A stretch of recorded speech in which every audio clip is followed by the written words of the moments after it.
யாருக்கு நிறைய பிரச்சனை அப்படின்னா, யாருக்கு நிறைய போராட்டம், யாருக்கு ரொம்ப ப்ரெஷர் அப்படின்னா, யாரை கர்த்தர் தேசத்துல வல்லமையாய் பயன்படுத்த போறாங்களோ.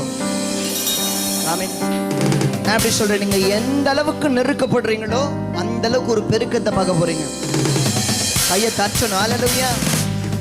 எந்த அளவுக்கு உடைக்கப்படுறீங்களோ அந்த அளவுக்கு உங்க விலை உயர போகுதுன்னு அர்த்தம். ஹல்லேலூயா. எந்த அளவுக்கு உங்க ஜெபத்திற்கான பதில் இன்னும் வரலன்னு சொல்லி ரொம்ப ஃபீல் பண்றீங்களோ, சீக்கிரத்துல உங்களுக்கு ஜெபத்திற்கான பதிலை நீங்க பார்க்க போறீங்கன்னு அர்த்தம். அந்த ஜெபத்திற்கான பதிலை பார்ப்பதற்கு தடையாய் இருக்கிற இந்த எரிகோ கோட்டைகளை இன்னைக்கு நீங்க ஆராதிக்கும் பொழுதே கர்த்தர் உடைக்க போகிறார்.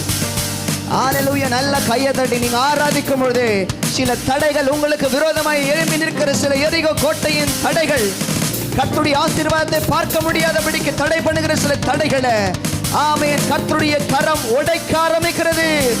இந்த யுத்தம் உங்களுடைய யுத்தம் அல்ல, இது கர்த்தருடைய யுத்தம்.